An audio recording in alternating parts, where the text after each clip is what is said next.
আসসালামু আলাইকুম রহমতুল্লাহি ওবরকাতুহ। সম্মানিত দর্শক, আজকে যে বিষয়টি নিয়ে আলোচনা করব, এই বিষয়টি অনেকটা হাইপোথেটিক্যাল।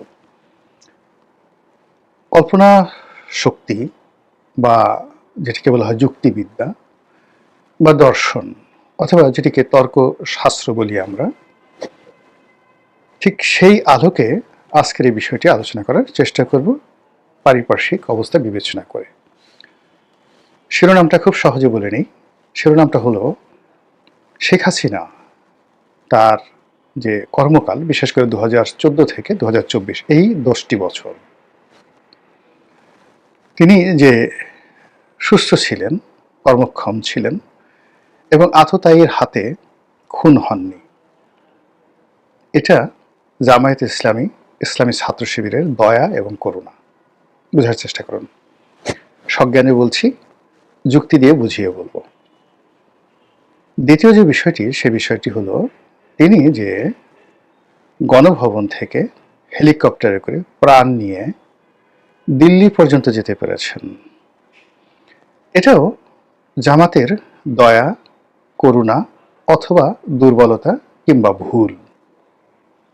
এটুক পর্যন্তই। মানে প্রথমটা হলো যে তিনি এই পুরো সময়টিতে 14 থেকে 24 পর্যন্ত জামাতের করুণা দয়ায় বেঁচে ছিলেন, আততায়ীর হাতে নিহত হননি। আর শেষের দিন অথবা শেষের 2 দিন তার জীবনে যা হয়েছে 2024 সনের আগস্ট মাসের 4 তারিখ এবং 5 তারিখ, তো ওই সময়টাতে তার যে কার্যকাল, সেই কার্যকালটিও ঘটেছে আবার বলি জামাতের দুর্বলতা, অক্ষমতা, জামাতের ভুল অথবা জামাত করুণা করেছে বা চায়নি এরকম একটা ঘটনা ঘটুক। এই বিষয়টি আমাদের গ্রাম বাংলায় যেভাবে পালা গান হয়, গ্রাম বাংলায় যেভাবে বিচার গান হয়, তর্ক বিতর্ক হয়, অথবা ধরুন দর্শন শাস্ত্রে যেভাবে দার্শনিকরা একটি জটিল বিষয় নিয়ে তার পক্ষে এবং বিপক্ষে তর্ক যুক্তি উপস্থাপন করেন, ঠিক সেইভাবেই আমি আজকের এই বিষয়টি প্রমাণ করার চেষ্টা করব। আপনারা দেখেছেন, প্রথম বিষয়টি নিয়ে আলোচনা করি 14 থেকে 24 পর্যন্ত। তো 14 থেকে 24 পর্যন্ত যদি জামাতের কর্মকাণ্ড দেখেন, তাহলে দেখবেন যে একটি গুপ্ত সংগঠন রূপে তাদের যে অনবদ্য সফলতা, এই সফলতা আমার সমসাময়িক রাজনীতিতে বাংলাদেশ এবং দেশের বাইরে আমি যতটুকু পড়াশোনা করেছি, অন্য কোনো প্রতিষ্ঠানকে গত 100 বছরে আমি এইভাবে সফল হতে দেখিনি। তারা একদিকে ডিজিএফের সাথে সম্পর্ক রেখেছে, অন্যদিকে প্রশাসন, civil administration, judiciary, military administration, তাদের সবার সঙ্গে সম্পর্ক রক্ষা করেছে এবং সেই সম্পর্কটি ছিল ট্রাস্টওয়ার্দি। তা না হলে যেদিন শেখ হাসিনা যাবেন, ওই দিন সেনাপ্রধানের পক্ষ থেকে যখন যোগাযোগ করা হলো জামাতের নেতাদের সঙ্গে এবং সরাসরি জামাতের নেতারা ক্যান্টনমেন্টে চলে গেলেন নির্ভয়ে নিশ্চিন্তে। সম্পর্কটা যদি স্বাভাবিক না থাকতো ওখানে যাওয়ার কথা নয়। বোঝার চেষ্টা করুন। একইভাবে তারা এই গত 10টি বছর ধরে আওয়ামী লীগের জুলুম, অত্যাচার, নির্যাতনের পরেও তারা আওয়ামী লীগের সাথে সম্পর্ক রেখেছে, বিএনপির সাথে সম্পর্ক রেখেছে, জেলে গেছে, জুলুম গেছে, কিন্তু কারোর সঙ্গে সম্পর্কটা নষ্ট করেনি। ফলে বিএনপির একেবারে কে পয়েন্টগুলো, ধরুন তারেক রহমান সাহেবের একেবারে ঘরের মধ্যে, বেগম জিয়ার একেবারে ঘরের মধ্যে, আবার শেখ হাসিনার ঘরের মধ্যে, 3 জায়গাটিতেই জামাতের লোকজন ছিল, এখনো আছে, টিল নাও। এবং যারা শেখ হাসিনার সঙ্গে ছিলেন তাদের কিছু অংশ সাম্প্রতিককালে ছাত্র শিবিরের কিছু অংশ বের হয়ে এসেছে এবং আমরা তাদেরকে দেখতে পাচ্ছি। তার মধ্যে ডাকসুর ভিপি সাদিক কায়ুম অন্যতম। ইরান যেভাবে প্রক্সি যুদ্ধ চালায়, ঠিক একইভাবে বাংলাদেশের রাজনীতিতে জামাতের অন্তত 6 থেকে 7টি প্রক্সি গ্রুপ রয়েছে, সব দলের মধ্যে, সব পেশায়, সব শ্রেণীতে এবং সব জায়গাতে। তো সেই দিক থেকে আপনি চিন্তা করুন, আমি নিজের কথা বলি, শেখ হাসিনার সাথে আমার সম্পর্ক বহুদিনের। বহুদিনের, কিন্তু কখনো তার পাশে দাঁড়িয়ে একটা ছবি তুলব এই সাহস আমার কখনো হয়নি, এই সুযোগও কখনো আমার হয়নি। একটি দলের মনোনয়ন লাভ করা সেই দলের প্রধানের সঙ্গে সর্বোচ্চ সম্পর্কের একটা প্রমাণ। তো যেহেতু আমি আওয়ামী লীগ থেকে মনোনয়ন পেয়েছি, সম্পর্ক না থাকলে তো পেতাম না। আবার যেন তেন নয়, আমার নির্বাচনী এলাকা পটুয়াখালী নয়, সদরপুর, চরভদ্রসন, এই দুটো উপজেলাকে নিয়ে গঠিত ছিল 2006-07 সনে, 111-এর আগে। তো যখন 11-এর সময় সিটটা চলে গেল, মানে একটা সিট কমে গেল ফরিদপুরে, ভাঙ্গার সাথে অ্যাড হয়ে গেল, তখন শেখ হাসিনা, মাননীয় আওয়ামী লীগ সভানেত্রী, তিনি এই সিদ্ধান্ত নিলেন যে আমাকে পটুয়াখালীতে এবং তার অত্যন্ত প্রিয় ভাজন একজন মানুষ আখম জাহাঙ্গীর হোসেন, তাকে না দিয়ে আমাকে মনোনয়ন দিবেন। তো বুঝেন সম্পর্কটা কোন পর্যায়ে ছিল। কিন্তু তারপরেও কোনোদিন বঙ্গভবনে গিয়ে, গণভবনে গিয়ে তার সঙ্গে একটা ছবি তোলা, পার্লামেন্টে তার সঙ্গে একটা ছবি তোলা, বা আমার স্ত্রী সন্তানদেরকে নিয়ে তাদের অনেক আবদার ছিল। এবং যারা যে দল করে তাদের সবসময় একটা আবদার থাকে যে চলো নেতার সঙ্গে বা নেত্রীর সঙ্গে একটু দেখা করে আসি। এটা পরিবারের, প্রতিটি পরিবারে থাকে।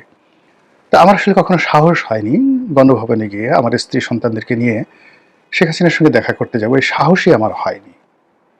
তো ভাইয়ারা চিন্তা করুন যে সাদিক কাইয়ুম থেকে শুরু করে যে সকল জামাতের নেতা বা শিবিরের নেতা যারা গুপ্তভাবে আওয়ামী লীগের সঙ্গে মিশেছিলেন, তারা ওবায়দুল কাদের, এমনকি ওবায়দুল কাদের সঙ্গে আমার কোনো ছবি নেই।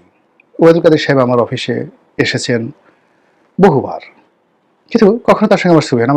আমার গাড়িতে তিনি সারা বাংলাদেশ চষে বেরিয়েছেন। আমরা পাশাপাশি বহু জায়গায় ভ্রমণ করেছি। পার্লামেন্টে যখন তিনিও এমপি, আমিও এমপি, তিনি মহাসচিব হওয়ার আগে বা মন্ত্রী হওয়ার আগে তার সঙ্গে আমার একটা অসাধারণ সুন্দর সম্পর্ক ছিল। আবার যখন মন্ত্রী হলেন তখন আমি যেহেতু ওই সংসদীয় কমিটি, যোগাযোগ মন্ত্রণালয়ের সংসদীয় কমিটিতে ছিলাম, কাজেই তার সঙ্গে আমার যে সম্পর্কটা অসাধারণ, কিন্তু তার সঙ্গে আমার কোনো ছবি নেই।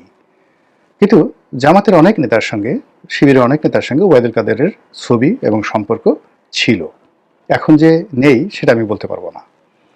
তো বোঝার চেষ্টা করুন যে তারা এই যে ওবায়দুল কাদের থেকে শুরু করে শেখ হাসিনা থেকে শুরু করে সবার একেবারে ঘরের মধ্যে তারা ঢুকে যেতে পেরেছিলেন, এবং 1 to 1 সাদিক কাইয়ুম সাহেবের মতো একজন তরুণ মানুষ শেখ হাসিনার সঙ্গে দাঁড়িয়ে ছবি তোলার মতো সুযোগ তার হয়েছিল, সম্পর্ক তার ছিল।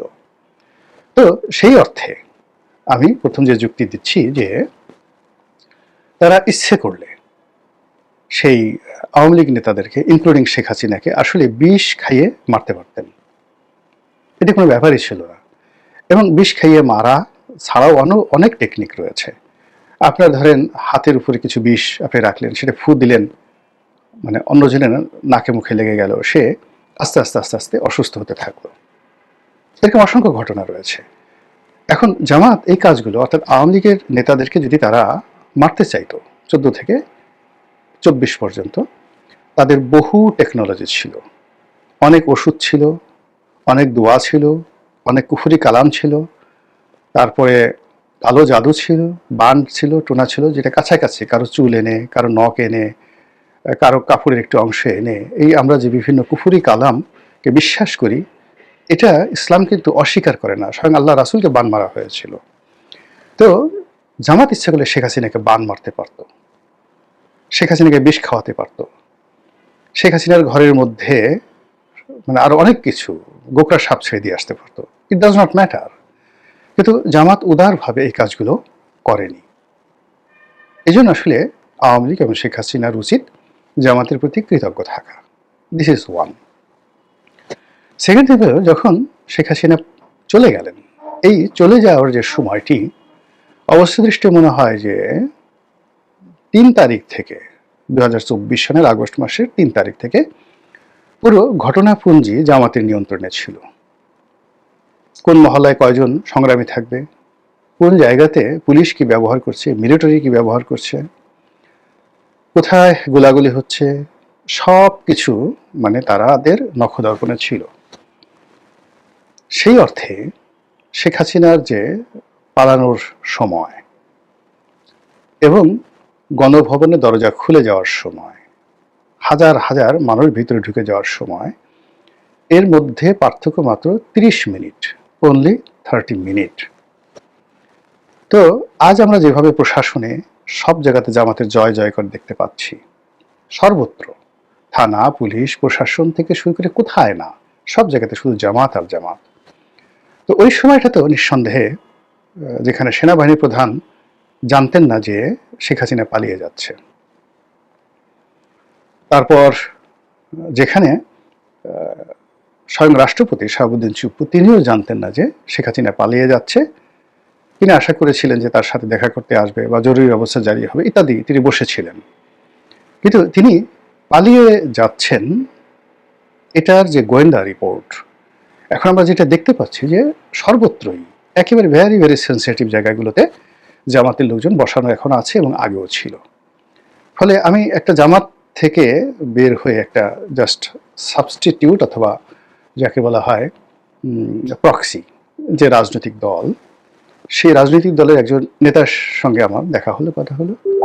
তো বিএনপির অনেক লোক যেটা জানে না, কিন্তু সেই নেতার মোবাইলে মুহূর্তে মুহূর্তে ছবি আসছিল যে খালেদা জিয়ার, বেগম খালেদা জিয়ার এভার কেয়ারের শরীরের অবস্থা কি, অর্থাৎ ওই রুমের মধ্যে তিনি কেমন আছেন, কি অবস্থা আছেন, কতটুকু আছেন, অর্থাৎ ঘন্টায় ঘন্টায় তার কাছে খবর আসছিল। জামাতের একজন প্রক্সি যে রাজনৈতিক দল, সেই দলের একজন নেতা। একই সঙ্গে তিনি সরকারের গুরুত্বপূর্ণ যারা গোয়েন্দা সংস্থা আছে তাদের সবার সঙ্গে তিনি যোগাযোগ করছিলেন এবং তার সঙ্গে সবাই যোগাযোগ করছিল। তা আমি দেখলাম যে আমি কতটা হাদারাম, কতটা বোকারাম, মানে বোকারাম দেউড়ি। আজ পর্যন্ত যে জায়গাগুলোতে তারা অহরহ ঘোরাফেরা করে সেই জায়গাগুলো আমি চিনি না। আমি এই শহরে মানে যখন সাংবাদিকতা শুরু করেছি তখন হয়তো এখন অনেক যারা মানে ডিজিএফআইয়ের খবর নিয়ে তারপরে খুব বিখ্যাত বিখ্যাত সাংবাদিক হয়ে গেছেন। তো 1986-এ আমার সাংবাদিকতার ক্যারিয়ার শুরু। তখন এই যে এখন যে সকল বিশ্ববিখ্যাত অনুসন্ধানী সাংবাদিক, তারা হয়তো স্কুলে পড়তেন 5, 4, 5, 6, 86-তে, নট মোর দ্যান দ্যাট। তারা কি করে এই খবরগুলো পেয়ে 1 মিনিটের মধ্যে সারা বাংলাদেশ তোলপাড় করে দিচ্ছে, আমি সেগুলো বুঝতে পারছি না এখন পর্যন্ত। আর আমি এইগুলো নিয়ে আবার পরে কলাম লিখছি পত্রপত্রিকা, আবার মানুষ, আমার মতো বোকাশোকা মানুষ সেই সম্পাদকীয় পড়ছে। তো এই যে একটা চতুরতা, ক্লেভারনেস, যেটাকে বলা হয় ক্যানিং, এই বুদ্ধি বর্তমান জমানাতে রাজনীতিতে একেবারে প্রমাণিতভাবে কেবলমাত্র জামাতের আছে, অন্য কারোর নেই। তো সেই দিক থেকে আমার কাছে মনে হচ্ছে, মানে কোনো তথ্য প্রমাণ নেই, কোনো অকাট্য দলিল নেই, কিন্তু এই যে যুক্তির বিষয়ে আমার কাছে মনে হচ্ছে যে তারা জামাত অনেককে ছাড় দিচ্ছে, অনেককে দিচ্ছে না, অনেককে তারা যাকে বলা হয় একটা ওয়াক ওভার দিচ্ছে, অনেকের জন্য রাজনীতিতে একটা স্পেস খালি রেখেছে, অনেকের জন্য রাজনীতির সকল দরজাগুলো বন্ধ করে দিয়েছে এবং পুরো জিনিস ডান হাতে বাম হাতে খেলছে। এবং সেই অর্থে আওয়ামী লীগকে নিয়েও 2014 সন থেকে জামাত যেভাবে খেলছে, 2025 সনে এসে সেটা আওয়ামী লীগ কতটুকু বুঝতে পেরেছে এবং জামাতের প্রতি কতটা কৃতজ্ঞ কিংবা কতটা ক্রোধে অন্ধ, এটা আমি জানি না। তবে তাদের কর্মকাণ্ডে যেহেতু তারা দেশের বাইরে আছে সেটা বোঝা যাচ্ছে না, কিন্তু জামাত যেহেতু দেশের মধ্যে আছে আমরা স্পষ্টত বুঝতে পারছি যে জামাত খুব সহজে কোনো কিছু ছাড়ায় অভ্যস্ত নয়। মহান আল্লাহ আমাদের সবাইকে হেদায়েত দান করুন এবং হেফাজত করুন। আসসালামু আলাইকুম ওয়া রাহমাতুল্লাহি ওয়া বারাকাতুহু।